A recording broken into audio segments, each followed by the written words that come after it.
Hello, welcome to the Learning Tree Book Club's regular meeting, first Saturday from 2 p.m. to 3:30 East Central. And what time Eastern, Marianne? My name is Mary Lisa, and I'm in 5th grade. My name is Sarah Lisa, and I'm in 2nd grade. And I'm Meredith McGee, and I'm in Jackson, Mississippi, and I finished school.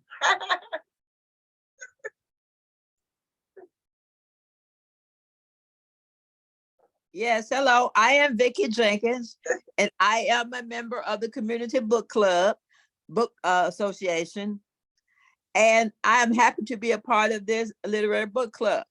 Welcome, welcome, welcome. And it's my time. Good evening. And I'm Mary Hardy, owner of the Book Gallery and chair of the Delta Book Festival. Yay. Okay, thank you everyone for being here. And I always enjoy hearing what everybody has to read and say.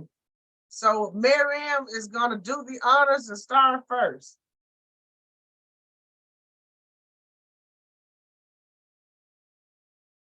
So today I'm going to be reading Because of the Rabbit.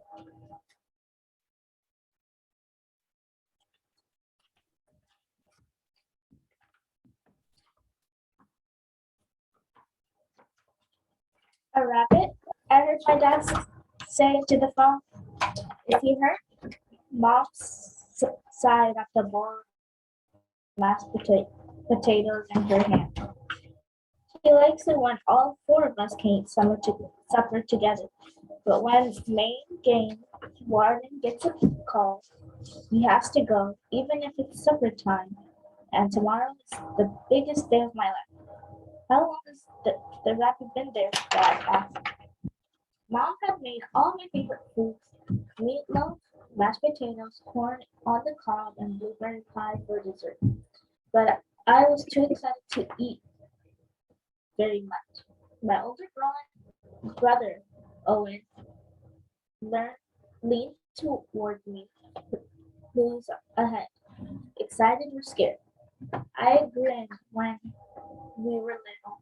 Whenever we had mixed feelings about something, Owen and I pretend those feelings were running in a race. We hadn't done it in a long time though. Excited is way ahead, but scared's coming in strong, I said. Mom passed me the bowl of mashed potatoes. I'm sure most kids feel that way on the night before school starts. I nodded. Though we both know I wasn't most kids. Most kids went to school for the first time in preschool or kindergarten or maybe 1st grade. Not many started in 5th. In fact, I was pretty sure I'd be the only 5th grader at Lakeview Elementary School who'd never gone up to school before. It wasn't that I hadn't done schoolwork. I'd done plenty. My lessons have been in the kitchen table though. Science experiments were done in the bathroom or not, or on the front porch, in case they exploded on me. I read books on my bed, or on the couch, or even floating in a kayak on the lake in front of our house. Being homeschooled had many good parts, but the best part has always been Owen. We made up games and shared secret jokes. We told each other stories and collected rocks together.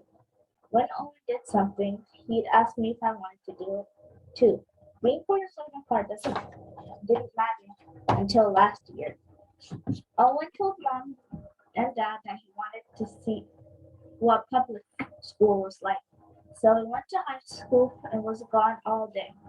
He made new friends and he added after school things like theater and playing right field on the baseball team. What he subtracted was me. Mom said it sometimes happens as brothers and sisters get older, but I didn't think it happened to us. Maybe excited has marbles in her pocket, Owen said, and she dropped them on the track. So scared, so scared we'll slip on them. I imagine excited pulling a whole handful of marbles out of their pocket and dropping them one by one. Okay, give me your address, I heard Dad say. Don't touch him, I'll be right over. As he put his phone in his pocket, Mom said, let me fix you a plate to take with you, Gabe. Thanks, but put it in the fridge, Dad said, pulling on his green work jacket. I'll warm it up when I get back. This shouldn't take too long. A woman found a wild rabbit stuck between two wooden pickets in the fence. Guess he tried to jump through and made it only halfway. I hope don't have to take the fence apart. The lady is already fuming about being late for something. Can I come, I asked? But Emma, I made all your favorite things, Mom said, and you haven't eaten more than a few bites. Thank you, Mom, I love it all, but my stomach is too jumpy to eat. I thought about school all summer, but now the big day was tomorrow. Little worries were creeping in. What if the older kids knew things that I didn't? What if everyone already had their own friends and didn't want more? Pierre jumped right over those marbles. I could pass you tools, I called to Dad, and the lady would probably be nicer with the kid there. He paused his hand on the doorknob and glanced back at Mom. He sighed. He sighed. All right, we'll save the pie for later. Don't keep her up late though, Gabe. She has to be up early. I bolted from my seat so fast that our golden retrievers, Molly and Maggie, started barking like there was an emergency. Are you coming? I asked Owen. He shook his head. I have to call Jordan. I'm hoping to convince him to try out soccer with me. Soccer? When did he decide that? You can tell me all about it when you get home, Owen said. I hope we can wiggle the rabbit free, Dad said. As I cut up dinner in front of the porch, but let's bring something to put him in, just in case he's injured. I've got a plastic bin in the barn that should hold him until we get to the rehab center. A bunny in a box, I said. Dad smiled. Rabbit wrangler, that's my job. Animals are my favorite part of Dad's job. If the rehabilitation center is already closed for the night, Dad might even bring an injured orphaned animal home with him. Once I came downstairs for breakfast and found a box of fox mitts sleeping in a box by the wood stove. Another morning, Mom screamed when she put water in the coffee pot and there was 3 turtles with a cracked shell in the plastic tub in our kitchen sink. A, beav- a beaver with a back foot even slipped down the cage in our barn one evening. Owen says we brought a wildlife bed and breakfast. Our dogs, Molly and Maggie, are used to it. They give they just give the newcomer a quick sniff and then accept that it's as its belonging. Sometimes Dad even lets me come with him too, release an animal back into the wild. As soon as he opens the cage door or box flaps, a look flashes into the animal's eyes that I can't explain. But it knows it's free. There's a rush of wings reaching for the sky or falls, racing to the woods, and it's gone. The whole thing is over seconds, but it's the best moment ever. The worst part of Dad's job is when he catches someone breaking a hunting law. They might have to pay a fine or even go to jail. Sometimes that conversation happens way out in the woods with no one else around. The hunter is holding, and the hunter is holding them. Dad would never take me on a call like that, though only on quick, simple animal rescues, like freeing a stuck rabbit from a picket fence and watching him hop away from if he's okay, or helping him out if he isn't. I should have known better though. Rabbits are tricksters. When I was little, I'd always beg my grandfather to tell me stories about Monsieur Lapton, Mr. Rabbit. It happened once, Grandpa would start, and it was like the whole world showed down to listen. I hang on to his every word until Monsieur Lapton had cheated and sneaked his way through every near miss and danger. Little smart, fast as wind on a mountaintop, and full of surprises. Anything is possible with rabbits. That's chapter 1. Okay, very good. Can you give us a summary of what happened in chapter 1? In chapter 1, a girl's dad got a phone call that there was a rabbit stuck between a woman's fence. So as he had a job of animal rescue services, he went to go with his daughter to rescue the rabbit. So when they got there, they tried to help the rabbit get free from the fence. And then they'll tell us more. They'll tell us more about it in chapter 2. I don't know. Okay. Oh, I see. It continues. Okay, very good. Thank you. Okay, Solomon, what you got, girl? I got Old Bear and his cub. Old Bear and his cub. Okay.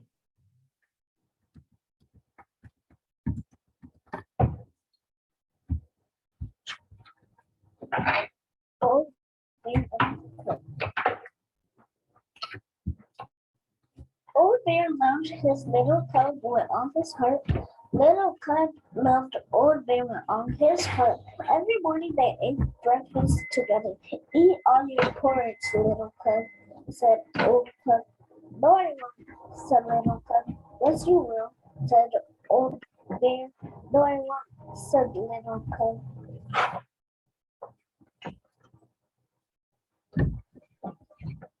What they eating?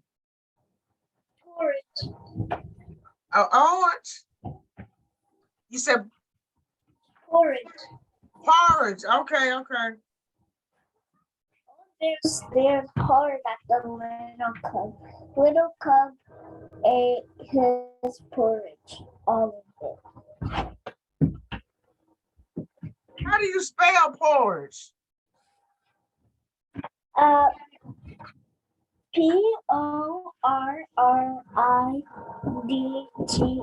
Oh, okay. I'm typing it. PORR. What else?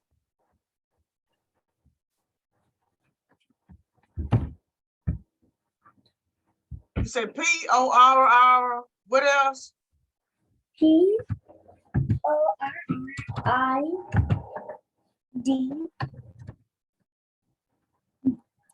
E. I got it. Okay, thank you. I'm gonna have to learn how to spell that word. Forage. Okay. Been a long time. Forridge. Okay. Thank you. Old bear and little cub struggled through the snow. Old bear rolled in the snow. Little bear rolled in the snow. Tie your scarf around your neck. You might catch a cold, said old bear. No, I won't, said little cub. Yes, you will, said old bear. No, I won't, said little cub. Old bear and little cub start staring hard at each other. Said little cub.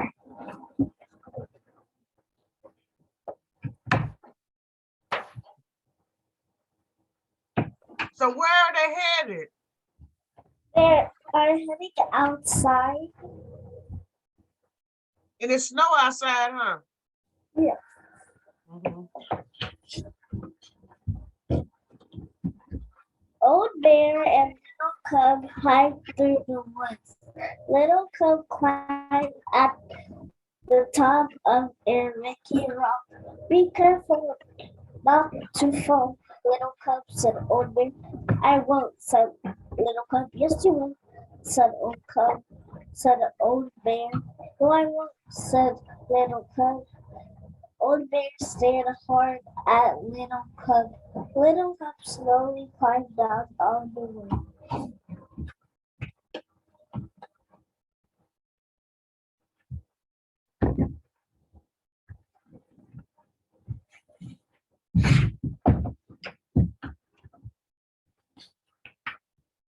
Old bear and little cub lay down in the snowy snow. Old bear and little cub lay down in a snowy meadow to take a nap. Little cub stood on his head and wagged his feet. Go to sleep, little cub, said old bear. No, I won't, said little cub. Yes, you will, said old bear. No, I won't, said little cub.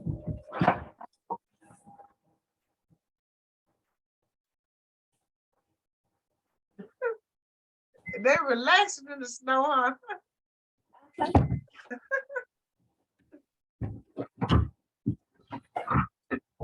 Old bear snuffled nose to nose. Little cub curled up against old bear and closed his eyes fast asleep. Old bear loved his little cub with all his heart.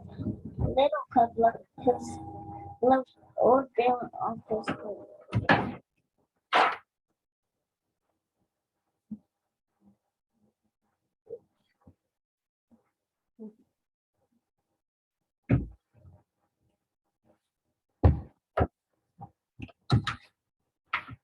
Little old bear and little cub headed for home. Old bear sneezed. Bless you, said little cub. You need a scarf so you don't catch a cold. I won't, said old bear. Yes, you will, said little cub. No, I won't, said little bear. Little cub stared hard at old bear. Said old bear. Old bear loved his cub with all his heart. Little cub loved old bear with all his heart.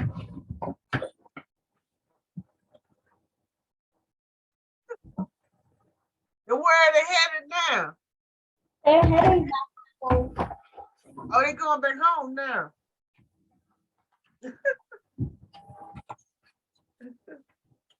Old bear and little cub stomped home, the snow off their feet. Old bear shivered and shook the snow off their fur. Little cub danced and shook the snow off his fur.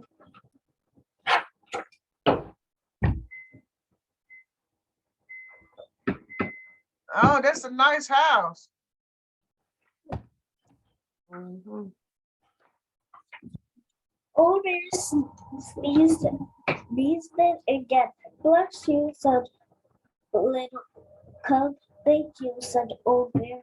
You'll feel better if you crawl to bed, said Little Cub. No, I won't, said Old Bear. Yes, you will, no, said Old Cub, said Little Cub.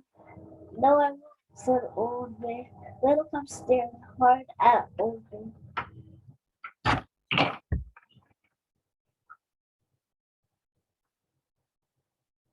Now what's happening in that picture?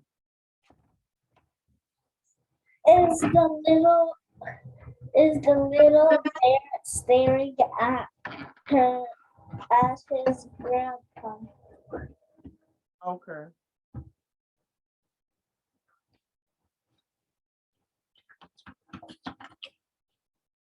For now come to bed. Old Bear shivered, crawled into bed, snuggled under the covers. Old Bear sneezed and blew his nose. Old Cub brewed some blackberry tea and put in lots of honey.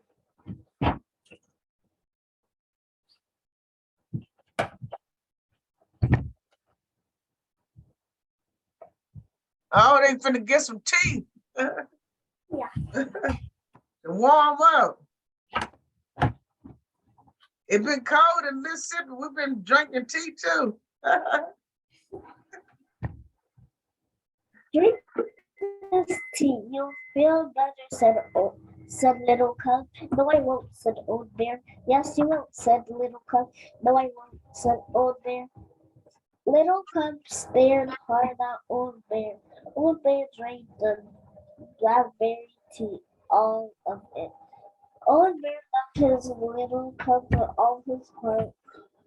Little Cub loved Old Bear on his heart.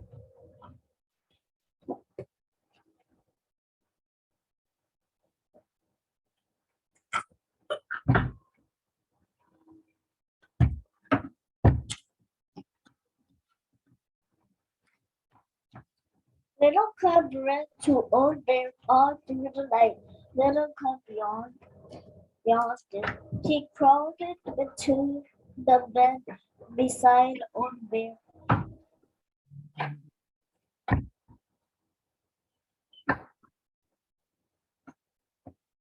The cub is reading the book.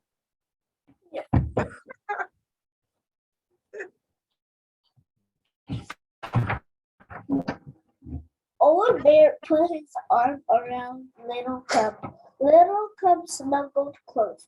I do feel better, Little Cub, said Old Bear. So do I, whispered Little Cub. Little Cub fell fast asleep. Good night, Little Cub, said Old Bear.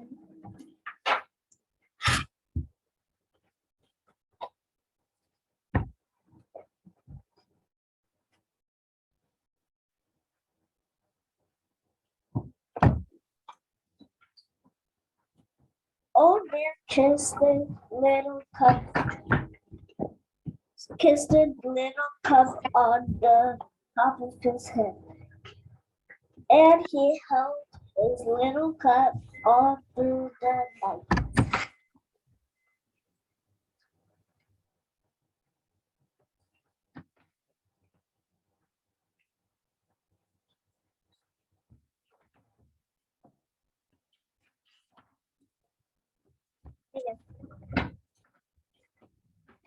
That's it. Okay, well, thank you for that. So tell us some of the things that you liked about this story. So I liked when they keep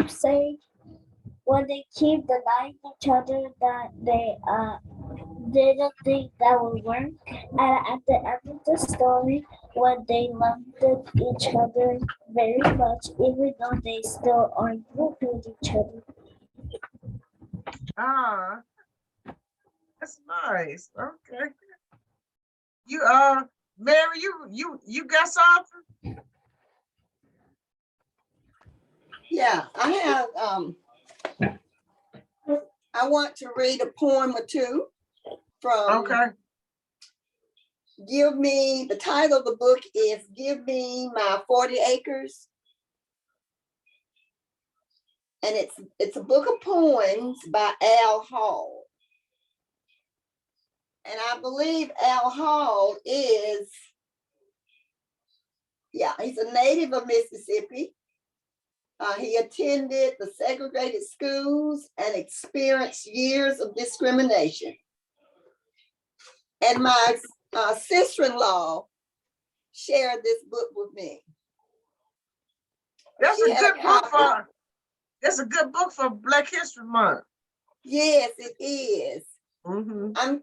I'm not sure I understand everything he talks about, but I've heard it or experienced it. So the first piece is no work, no pay. Okay, No work, no work. no pay. Wow, I'm not sure. I've heard that before.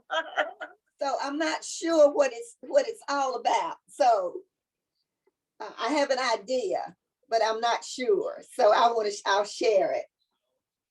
So it reads, you didn't want me to have a job. You just would not let me work. You realized that I had the proper skills and my duties I would not shirk. Jobs for me were never available. They went to somebody of a different race. For some strange reason, you always felt there was no room for me in the entire place. This didn't last for just a season. It continued year after year. There were people working and some with no jobs. The situation was seemingly clear. Now, there are complaints from all around about the unemployed on federal pay. If a person can't work to make a living, at least this is a legal way. So I'm thinking it is, you're capable, you are qualified, but they won't let you have the job. Is that what you got? Is that what you understand? Well, yeah, I get that, but I was still trying to understand the title, which is no work, no pay. In other words, he couldn't work to even receive the money. right? But I thought that adage was the poem. It seems is a little different from the adage. No work, no pay. No work, no pay. Right. In Yeah. a sense. Yeah, it's just not plainly clear that, maybe you're qualified and they didn't let you work, or you just didn't work. And, maybe it was the two things going on. Because he clearly said, talking about discrimination. Yeah. That he said he had the skills, but they wouldn't give him the job. Yeah. Year after year after year. Yes. Uh-huh. Okay. What about you, Mary Ann? How did you understand it? Mary Ann, how did you understand it? I understand. Okay, go ahead, man. All right, so this one is a view from the balcony. A view from the balcony. A view from the balcony. Now this one is kind of clear. Okay. My daddy just wouldn't let us do it. It says, so I'm not good enough for the lower level. People of color are not allowed down here. But this is the only theater in this little town. There is nothing else anywhere near. Why can't you go and sit in the balcony? Shouldn't I be seated however, or wherever I please. You think you're too good to sit up there and act like I have some dreadful disease. I've seen a lot of things from the balcony, which are impossible to see from below. I've seen people looking blindly ahead, not knowing where they should go. I've seen broad backs and skinny ones. I've seen 100 different shapes of heads. I've seen the storage places of all those words. They would make things better if left not said. Sitting in the balcony is not all that bad. It's not much different from down below. I've always wanted to move up higher. It's closer to heaven, you know. Did I hear something telling me to go upstairs? That's exactly what I would like to do. When there is trouble and hellfire down below, you may wish you could be upstairs too. Yeah, So- that one did mention a title. And it's interesting that he talks about what he saw when he was in the balcony. Yes. Because when I was sitting in the balcony, I might have been 6 or 7. I didn't even realize it was because of discrimination. What I felt was comfort because I was with everybody that I loved. Mhm. So I never felt bad because I was too young to understand that I'm in the balcony because I'm Black. Yeah. Or I'm supposed to be not good enough to sit down below. So I'm thinking that his view from the balcony was quite different from me, a child, Yeah. which was Yeah. interesting to me. He understood while he was there. He understood it. And of course, my daddy wouldn't let us go to the movie because he knew we would have to sit in the balcony, and that was demeaning, even though we probably would not have bothered us. Like now, when I go to a place and there is a balcony, I'd rather sit in the balcony because you have a better view than. Also, your daddy wouldn't let y'all go to the movie. No, because he knew what was going on. So we didn't go. But anyway, so I'll stop with those two now. Thank you. Those were 2 good poems. It's interesting, his perspective. Yeah, 40 acres and a mule. That's it. Is he from Mississippi? He's a Mississippian from, it doesn't say, but he attended Jackson State College and Prentice Institute. So he is he's either from Prentice or Jackson. It just doesn't say. Yeah, Prentice. What kind is that? Prentice Institute. That's Prentice. That's Jefferson Davis County. Oh. Mm-hmm. Okay. Vicky, you got some? I have, since as how this is the first of Black History, I have where it says, knowledge is power. That's the name of the book. Yes, knowledge is power.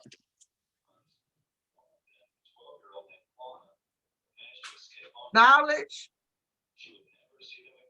is power. Knowledge. Who wrote it, Vicky? It is the Community Advocacy Project, Mississippi Workers.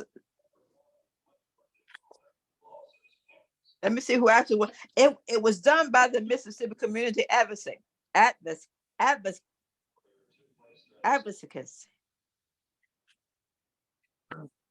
Okay, I got you. And I can't even pronounce that word. Advocacy. Advocacy. And Rosemary is It is set on Mary 213 Main Street, Greenville, Mississippi. I know somebody live in Greenville, Mississippi. That's why I said Mary I know. 13 Main Street, Greenville, Mississippi. Yeah, I've been on Main Street. And what this is, it is a workbook that is talking about knowledge is power. And it says, know your rights. Well, that's a true statement. Knowledge is power. Yeah. Black civil rights and the Constitution roadmap to rights denied.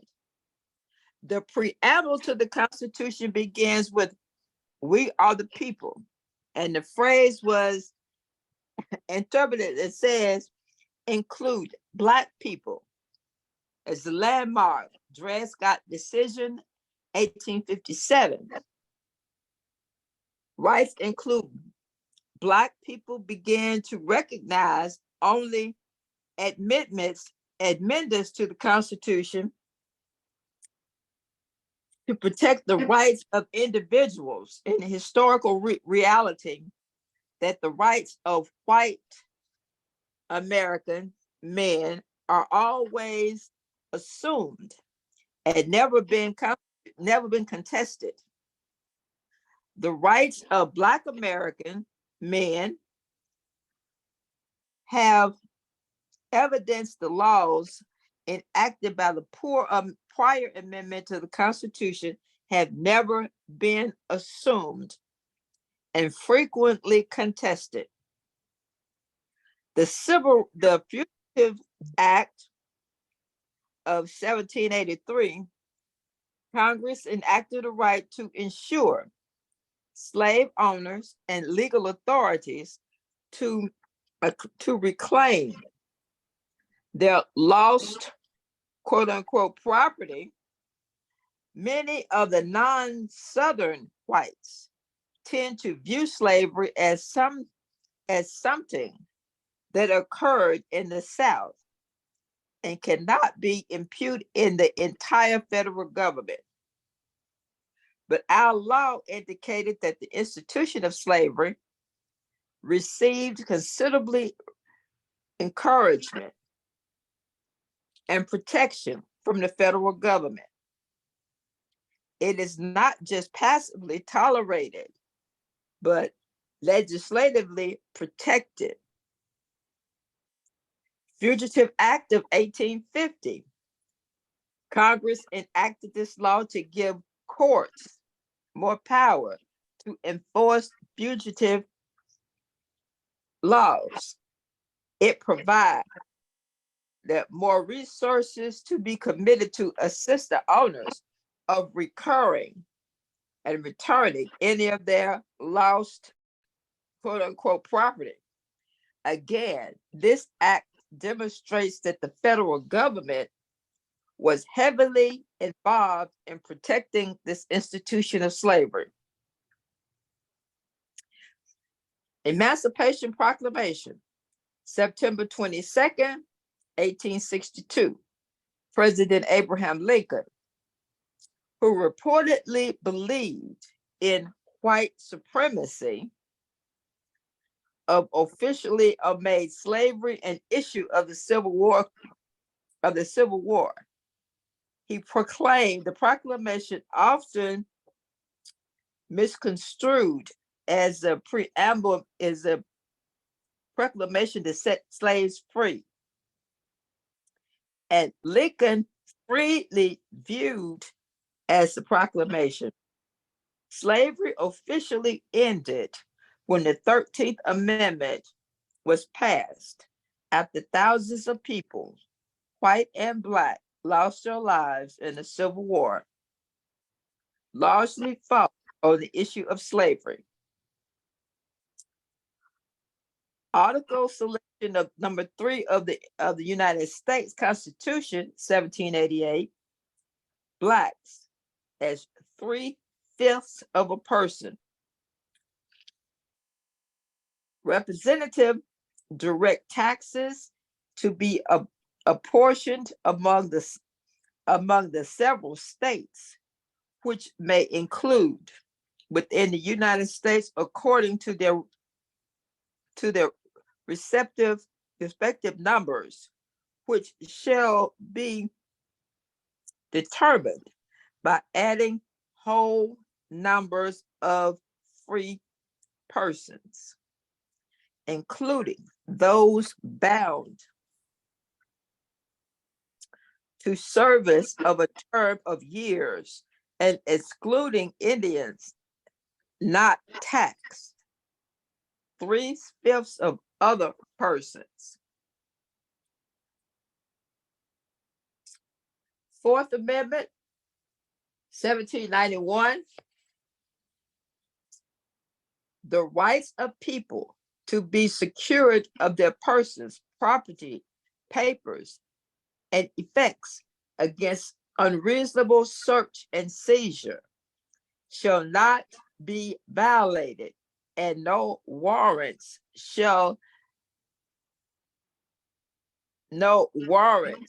is sure upon the probable cause. No warrant shall be issued upon probable causes and supported by the oath of affirmation, and particularly discrimination, place to be searched, and the person or thing to be seized. The fifth, 1791, no person shall be held or answer for capital or other infamous crimes unless on a presentment of indictment of a grand jury, except cases rising from land or naval forces in the military.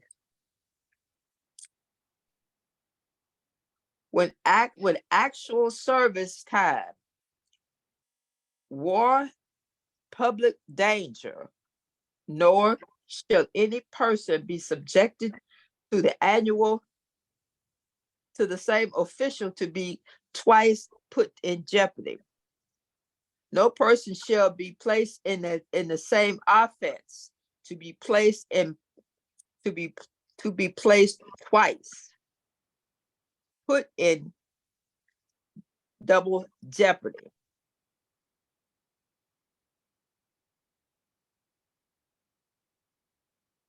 The liberty and property without due process of law shall private property be taken for public use without just compensation.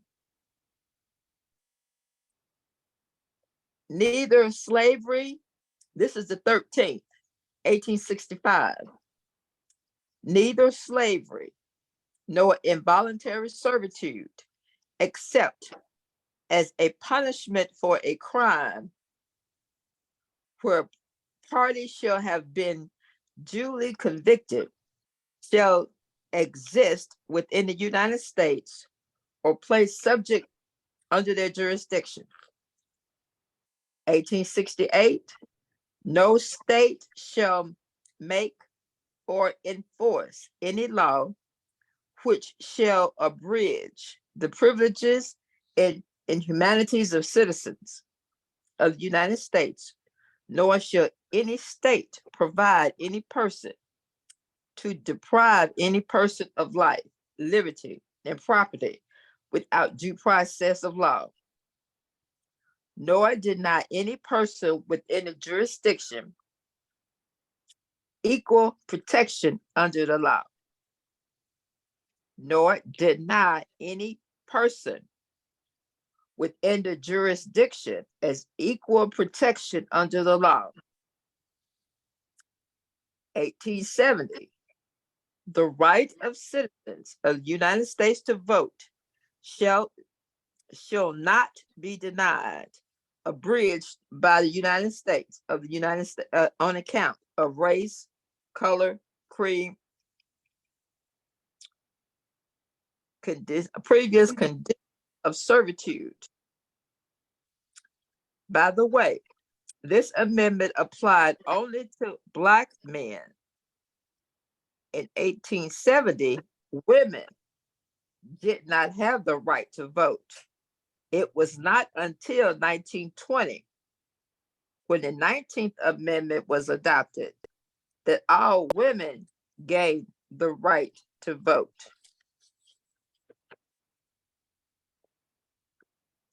There we have the Black Civil Rights of the Constitution.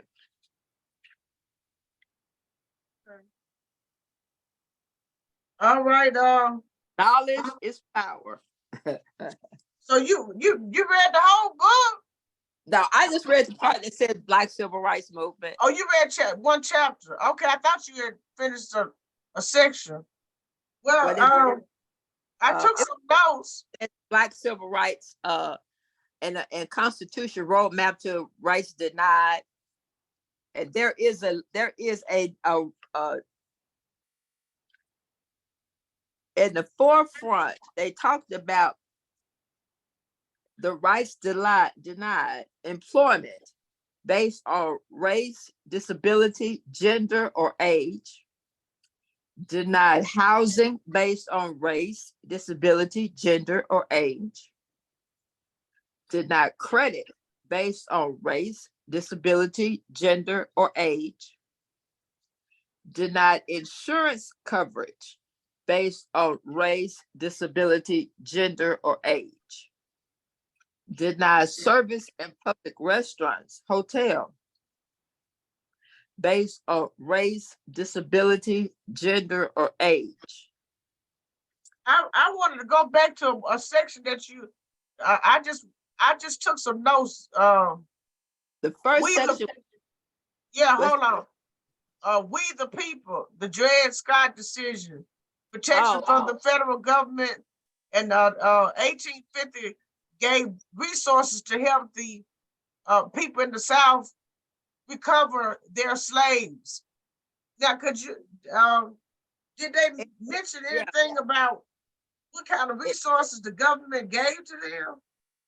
Now, it gave the resources to where the slave owners and landowners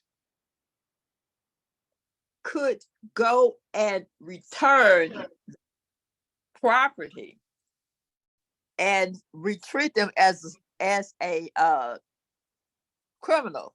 That's what the Dred Scott decision is. If you went across the Kentucky or up north, the southern landowners could go into up north and just return whatever property that they lost, because the north was free, the south was not. So they could go to the north and bring the property back. And that was the Dred Scott decision of 1857. The rights of Blacks to the rights of Black. Let me say this phrase. The preamble of the Constitution begins, "We the people." This phrase was interpreted not to include Black people in that landmark decision in 1857. The rights of Black people began to be recognized only as amendments to the Constitution were passed. While some white people believe that these amendments were passed to protect the rights of all individuals, and the historical reality of the rights of white American men have always been assumed and never contested. The rights of Black American men was evidenced by the laws enacted prior to the amendment. The Constitution, never viewed or assumed, frequently has been contested.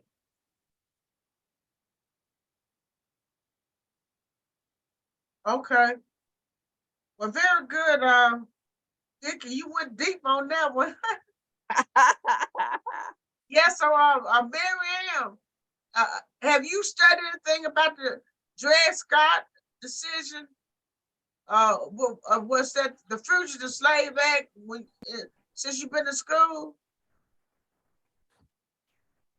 No, but we learned about slavery. Oh, okay, you did learn about that. That's Okay. where it's the future. It turned slave to ensure that slave owners had the legal authority to reclaim lost property. They gave And them the the yeah. So the property were the slaves. They could go into the other states and bring the slaves back. That was their property. that It was was not their just property. yeah, that was their property. Yeah. And who published the book? Who published that?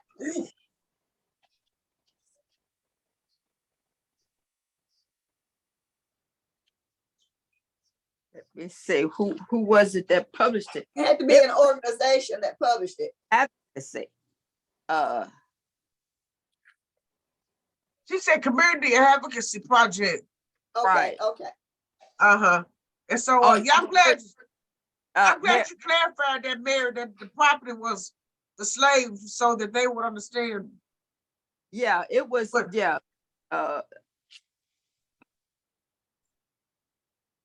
Okay. That was advocacy project.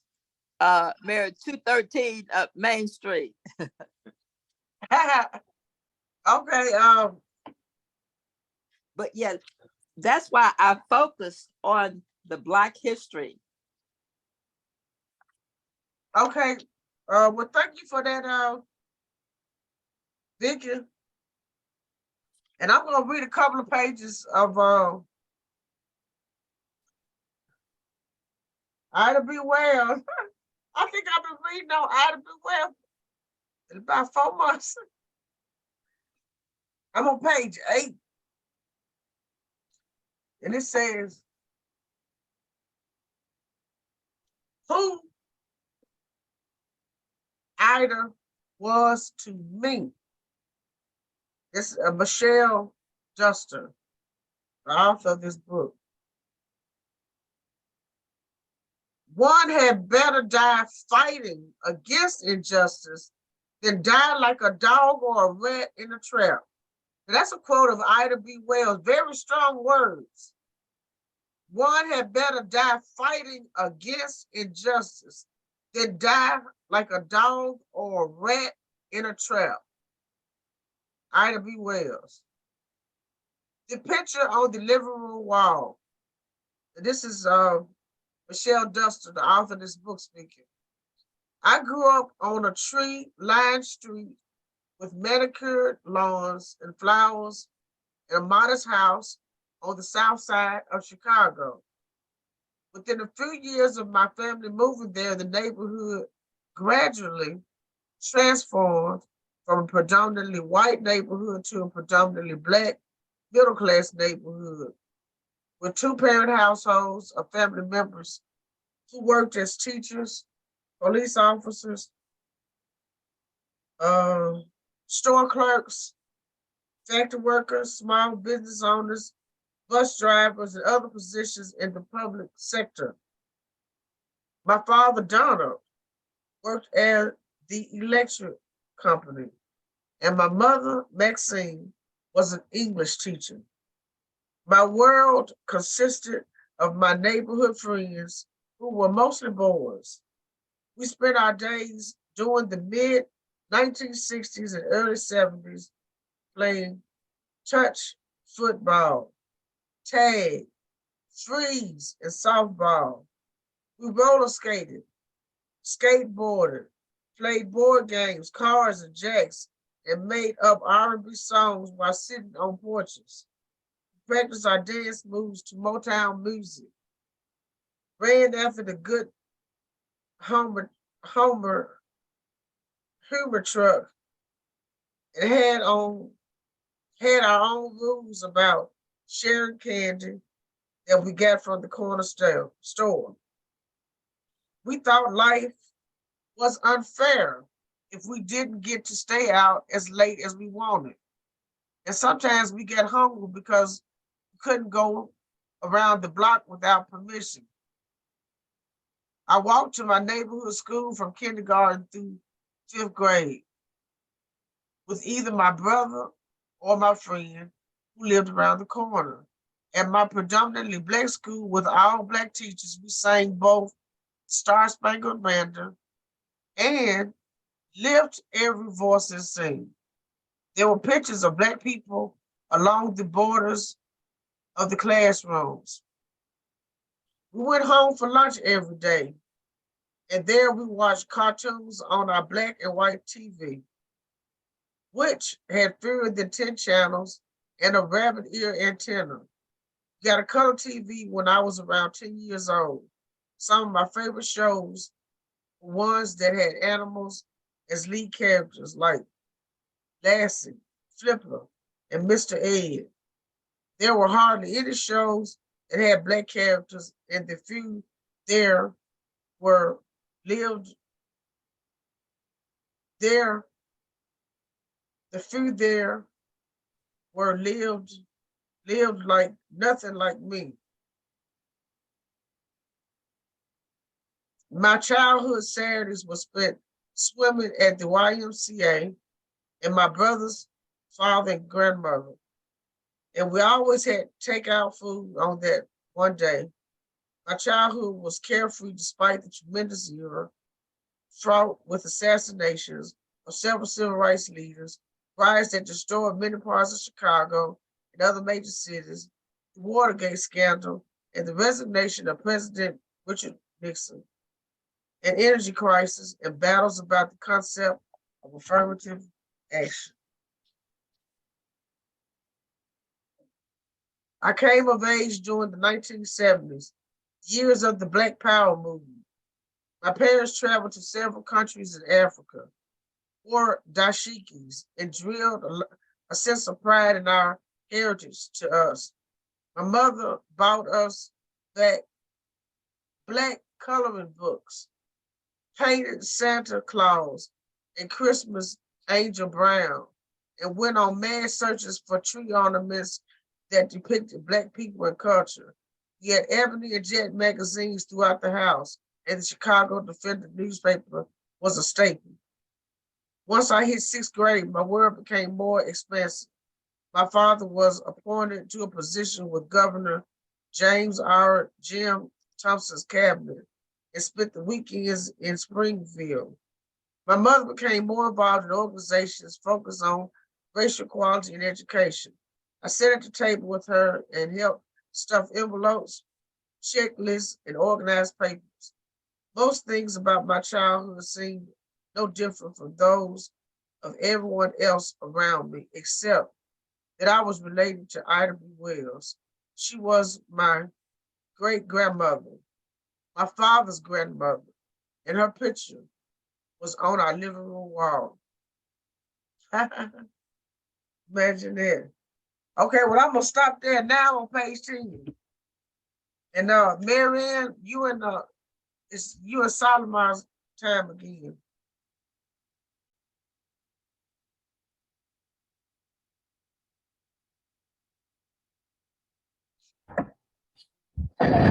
I'm going to read 2 of my poems that I read. Okay, very good. What's the name of it? First one? The name of it is May. Spell that. M-A-Y. May. Yeah. Okay. May is the month of sunshine and flowers, birds in their nests, and 1 or 2 showers. Or just looking at the sky, we could spend a year all this way if the year was May.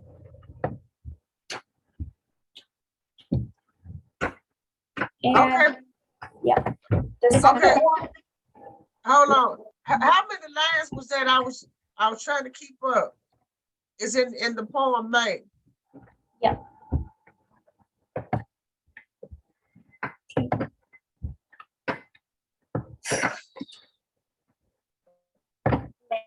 May is the month of sunshine and flowers, birds in their nests, and one or two showers. Or just looking at the sky, we could spend a year this way if the year was May. Okay, so it's 4 lines. Very good. It's very descriptive. Mhm. Now, what grade are you in now, Marianne? Fifth, You said 4, fifth. 5th. Okay, very good. The writing is coming along very well. Okay, what's your next one? The next one is called My Missing Shoe. My missing shoe. Yeah. This one actually happened to me. Okay. I looked for you by the front door, under my bed, on the bathroom floor, near this back stairs in the drawer with my socks, next to the table and out in the sandbox. My mother is calling me and I'm calling you. Where have you gone, my missing shoe? So how many lines was that? That was all rhyming. It was about 10 lines. It was 6 lines. It was 6 lines. Yeah. Well, that's interesting. That was good. So you might add a little piece, add pieces about when you found it. What happened when you found your sheep? Okay, I'll do that. That's good. Very good. I'll read one more. Okay. This one is called Imagine. Imagine. Yeah, things that I imagine about when I'm just thinking. Imagine a snail as big as a whale. Imagine a lark as big as a shark. Imagine a bee as big as a tree. Imagine a toad as long as a road. Imagine a hare as big as a chair. Imagine a goat as long as a boat. Imagine a flea the same size as me. Okay. I can imagine that you're gonna be a great poet known around the world one day. How about that? Thank you. Yeah, this is very good. Yeah, I like your imagination, and then you're letting us see what you're talking about. Very descriptive. You go, girl. You got another one? Yeah, I can read you one more. Okay. Here is a Valentine's Day poem. It's 3 lines. So What's the pretty name short. of it? Sweet. Sweet. Mhm. Okay. Roses are red, violets are blue, sugar is sweet, and so are you. Okay, very good. All right. Thank you for that. You're welcome. We appreciate that. All right. You what you got, Solomon?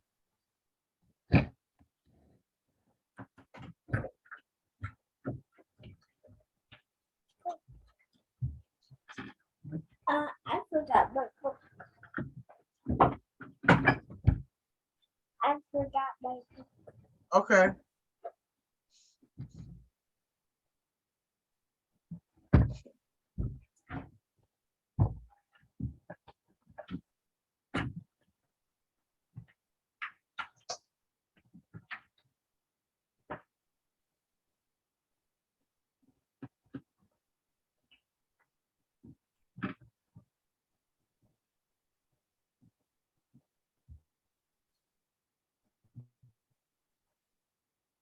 Miriam, are you collecting all of your writings and keep them together so you get ready to do a book?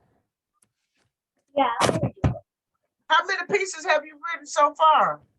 Actually, I started a book, like I made a scary book. Well, I'm almost done with it. Like Okay, okay, very good. And does it have poems and stories? 'Cause one time you were writing stories last year, huh? Yeah. How many stories have you written? I have 2 really long stories. And then how many poems? Let me talk. Huh?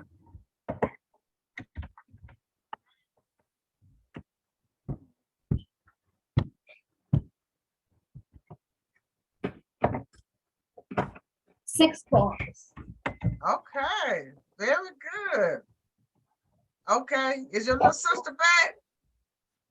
Yeah, she's back. Okay, I got not your typical dragon. not your typical dragon. Okay.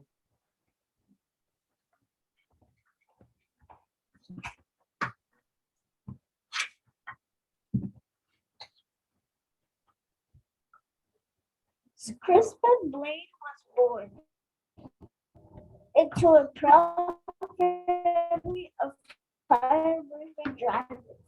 Every Blade's breaths fire, explained his father. I breathe fire. Your body breathes fire. Tomorrow, when you turn 7, you'll breathe fire too.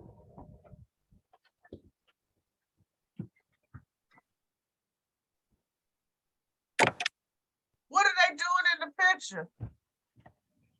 Well, the dad is showing the kid that they were fire breathing dragons when they were little. Okay.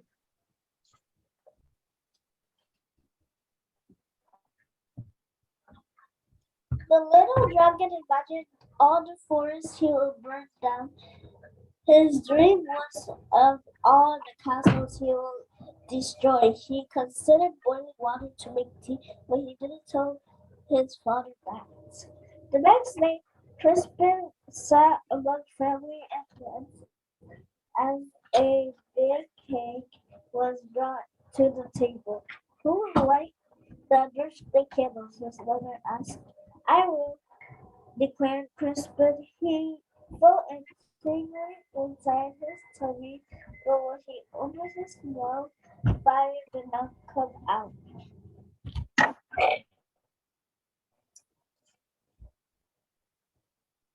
Now what's going on in those two pictures? At the first picture, he was thinking about how many floors he would destroy the castle, but what he was mostly thinking about is the morning tea. And on the second photo, he he her mother asked who's going to blow up the candles, and the kid said he wanted to do it, but we didn't know when coming. Uh-huh.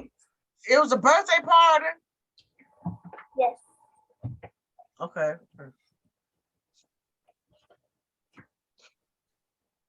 Whipped cream came out. Crispin shouted his father, Dragons breathe fire.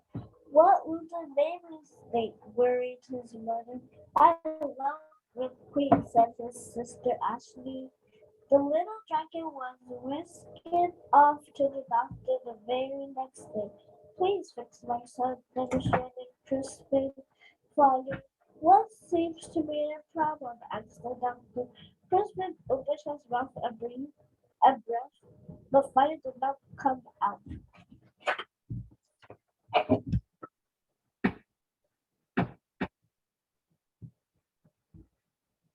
Okay.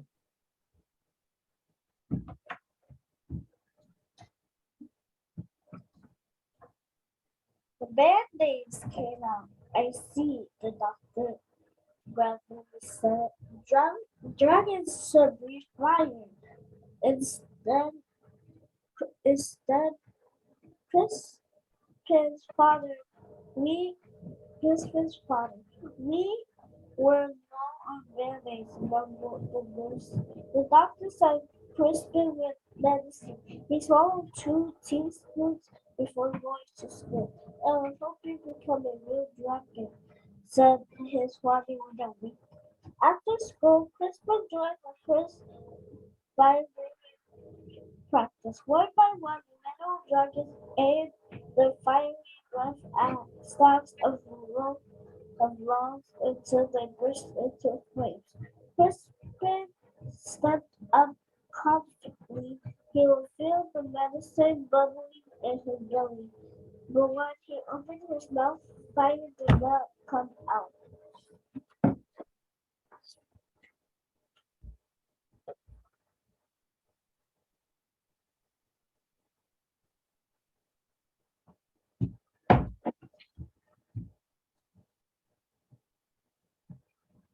Mushrooms came out. Dragons breathe fire, yelled the coach. Isn't that right, class? The other dragons didn't answer. They were too busy looking for pointy sticks for marshmallow monsters. I guess I'm not a real dragon, Crispin thought. He worried that his family would be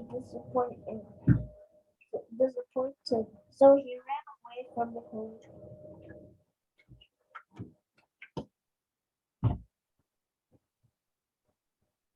Now, what is going on in the, are they doing, is that, what you call those, marshmallows? Yes.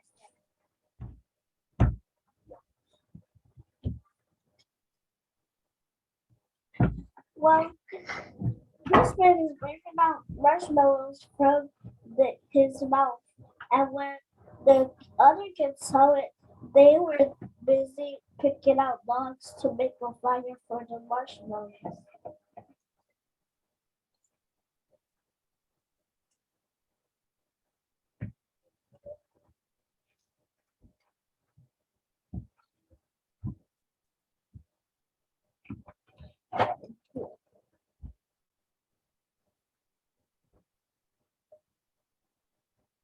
So what were they doing with the marshmallows? They were roasting them? Well, they're getting ready to roast them. Okay. The world can be a scary place for a little dragon who can't breathe fire. Crispin found a dark cave. I'll be fireless dragon all by myself. I wouldn't bother anyone, and no one would bother me. An hour later, he had a visitor. I'm Sir George, screamed, and then shining light. Show yourself, dragon. Crispin shuffled out of the cave. The thin, shiny light held up his thin, shiny sword. Do your worst, dragon. Crispin opened his mouth, but fire did not come out.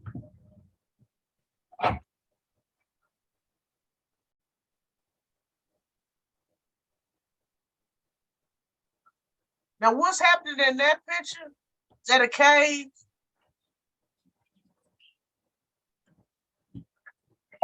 It's Crispin is walking out of the cave. Okay.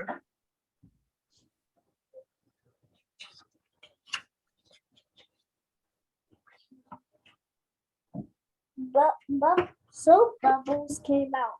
Don't you be fire, dragon? Crispin shook his head. I can't. Sir George nodded. But my father insists that I fight a dragon. He even says here in my book that you're a typical dragon breathes fire. I'm not your typical dragon. Crispin explained. Sir George sighed. I can't go home. Me either. Crispin nodded, but he had an idea. Maybe your book could tell us what to do.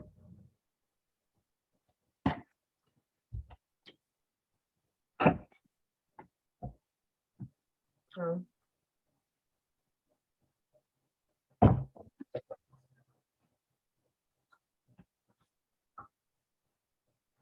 Of course, Sir George searched through the pages. It says probably you're dying.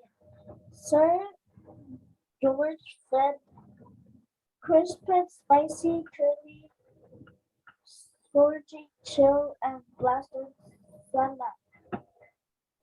Crispin opened his mouth, but fire did not come out.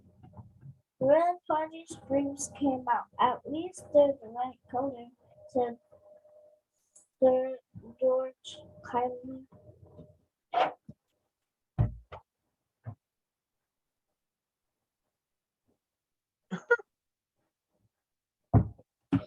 That's graffiti and paint, huh? Sir George searched through the book again. Ah, it says probably your attitude.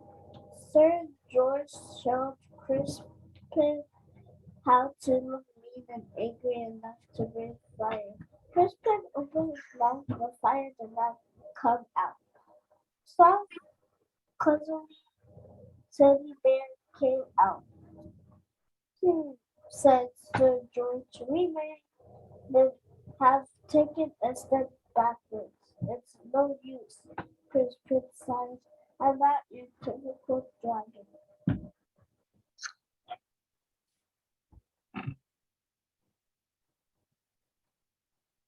Okay.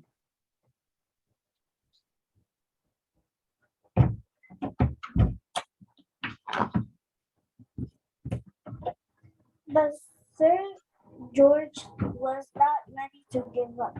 Ha! The book says you're too stressed. Sir George made Crispin close his eyes while he describes a quiet, relaxing day at the ocean. You feel calm? Now imagine 100 shiny lights attacked you. But Crispin opened his mouth to find the mouth come out. Beach balls came out. Well, well, that just went weird.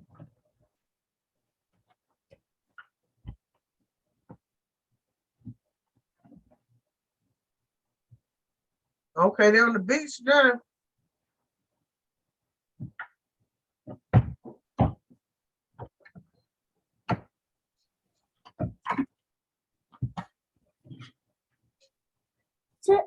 Secretly, Sir George was glad that Crispin couldn't breathe fire. He liked the little rocket and didn't want to fight him.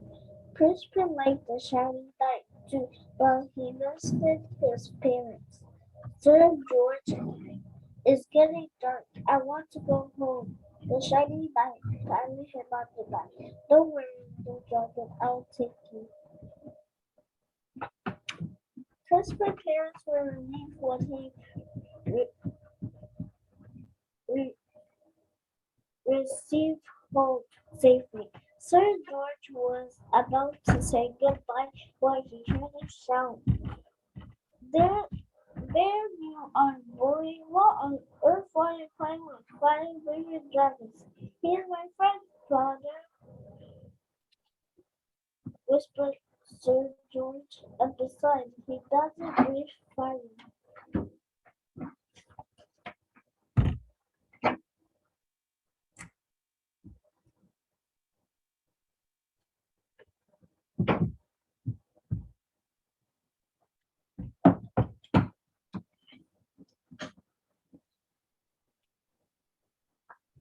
A dragon that doesn't breathe fire, that's the silliest thing I ever heard. The shiny bear laughed. Crispin flowers stored on the house. My son, that's silly. He may not breathe fire, but I certainly do. Crispin flowers let a powerful spray of flame.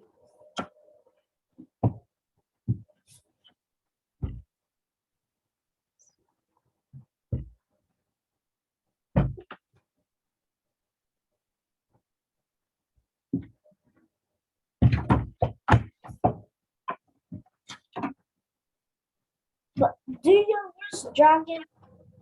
Declared the shiny bear. But the flames soared the loud. That's enough for me, said Crispin mother. The flames saved the fence. You made your point, dear. Now stop sharing guns. She scored. Then the flame ignited the roof. Crispin's father panicked. I can't stop bringing fire. We'll burn down our house, cried his mother. We'll burn down the whole neighborhood. Dragons came running out from all directions. They knew how to stop fire, but no one knew how to stop them. Crispin suddenly felt a tingle in his stomach. He felt a bubble in his belly. He opened his mouth, but fire did not come out.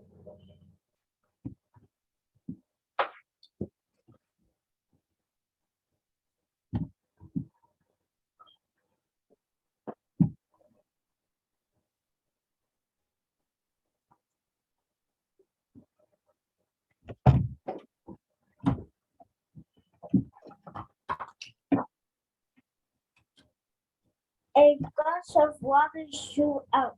Crispin aimed the water at his father's flame. He saved his home, even saved the shiny man who wasn't looking so shiny anymore. Hooray for Crispin! Everyone shouted.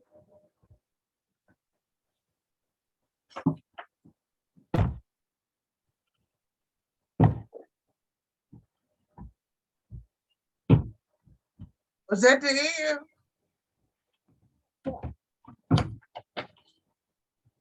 On Crispin's next birthday, there was a big party.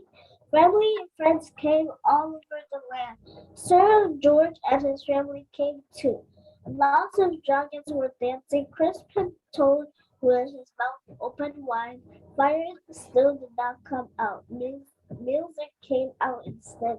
Your son said an old uncle to Crispin's father. He's not a typical dragon, isn't he? No, replied Crispin's father proudly. My son is something special.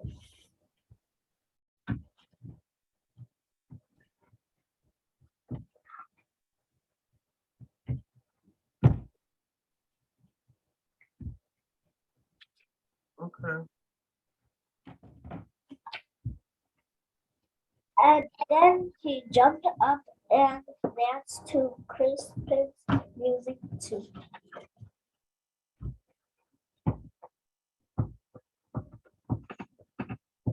Mm. The end. So tell me what was so different about this dragon?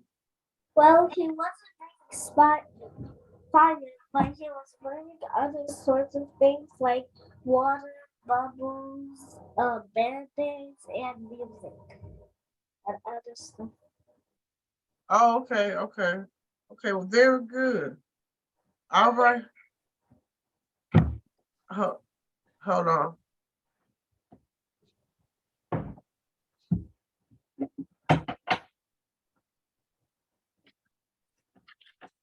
Hold on one second.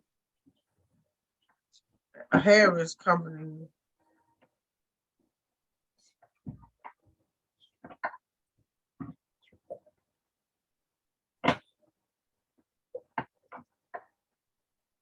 Hey, hair.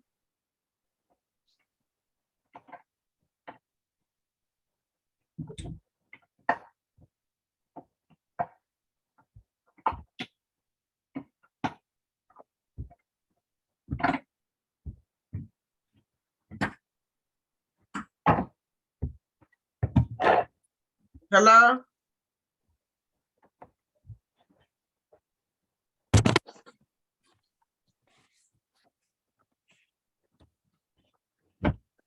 Can you hear us, Harry?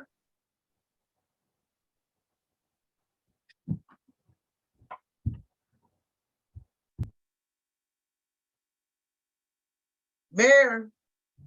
Yes, ma'am. Oh, how you doing, Harry? Good. All right, good to see you. You want to turn on your screen and read something? We at the end, but we got time to. Did you read a few pages?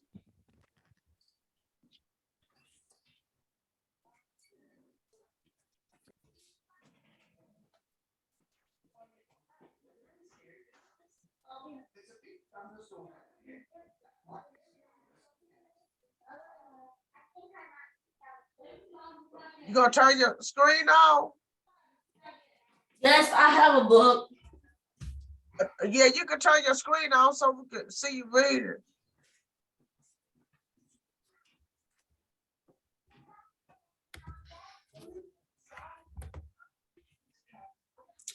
The name of the book is Andrew Lost on the Reef.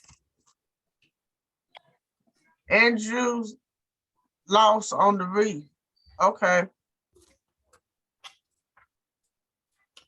Hiya, my name is Thud, best robot friend of Drood. Thud knows lots of stuff. Why oceans are salty, how octopus change colors, why continents are always moving. Drood like to invent stuff. Thud help. Now Drood help Uncle AI make new underwater invention. Oop, accident happened. Adventure happened. What to come along? Like for giant squid? Turn page, please.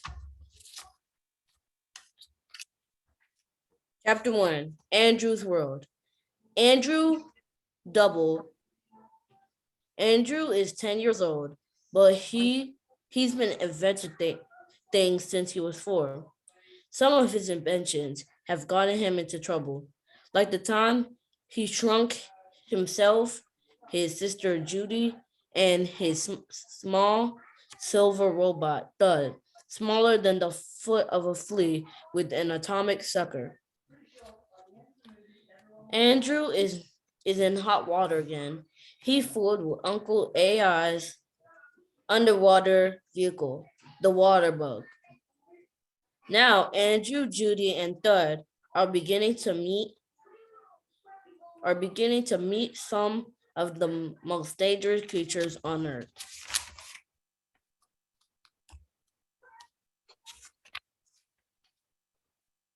Trapped.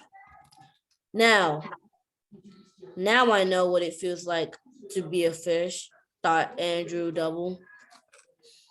That was because Andrew's underwater vehicle, the water bug, was tangled in a net at the bottom of the ocean. On the other side of the net was craggy mountain of coral and fish that looked like slices of a rainbow. Geez Louise, said Andrew's 13-year-old cousin, sitting next to him in the passenger seat. Maybe Soggy Bob set a trap to keep us from getting to the giant squids first. Soggy Bob Sloggingtons wanted to capture a giant squid and turn it into giant squid witches. Andrew and Judy were trying to stop him. Maybe the water bug could rip through the net. He pushed the gas pedal. The water bug used to be a Volkswagen Beetle. It had a glass floor and sharky fin on its roof and a bathroom in the back seat. The water bug whammed into the net, bounced off, and thudded into the ocean floor. Now the water bug's paddle wheels were caught in the net. A herd of yellow box squid fish, a herd of tiny yellow box-shaped fish fluttered up to the windshield. Their, their big blue eyes peered in curiously at Andrew and Judy. Meep, try Octotool, came a squeaky voice. It was Andrew's little robot and best friend, Thud. He was sitting in a pocket of Andrew's underwater suit. Good idea, Thud, said Andrew. He pressed a black button on the dashboard. Untangle water bug, said Andrew into a microphone near the steering wheel. Gulp, we'll try, came the voice of the water bug. The hood of the water bug popped open, and great tentacles of the octotool slithered out. They snatched at the net and tugged, but the water bug wasn't coming free. Instead, the octotools got tangled in the net too. Blurp. Alert, alert, said the water bug. Octotool trouble. Tangles trapped. Oh no, said Andrew. Looks like we have to get out and do it ourselves. Judy groaned. Cheese Louise. The last time we left the water bug, we got swallowed by a whale. Andrew wasn't listening to her. While we're out, he said, we can get the lava boogers out of the super sniffer. On the hood of the water bug was a nose like an invention called the super sniffer. It tracked things in the water the way a dog tracks things on land by smell. Andrew and Judy needed the super sniffer to find the giant squids. They had to get to them before Soggy Bob, but the super sniffer was clogged up with lava boogers from an underwater volcano. Look, said Andrew. He pointed to a part of the net ahead of them. It was squirming. Something else is caught in the net. Meep, lots of animals get caught in old fishing nets, said Thumb. Seals, turtles, dolphins. Judy's eyes got wide. You mean a dolphin can be trapped in there? You, said Thud. Judy sighed. That was the second chapter. That was the first chapter. Okay, thanks for reading and thank you for joining us and hope you can join us next month on first Saturday too. We'll send you an email the day of the reading. What grade are you now, Harry? Third. Oh, you're in the third grade. Okay, very good. Tell everyone I said hello. Okay. All right then. Well, y'all have a happy Saturday and enjoy Black History Month. Yes, ma'am. Okay then. See you guys later. Happy reading. All right. Goodbye.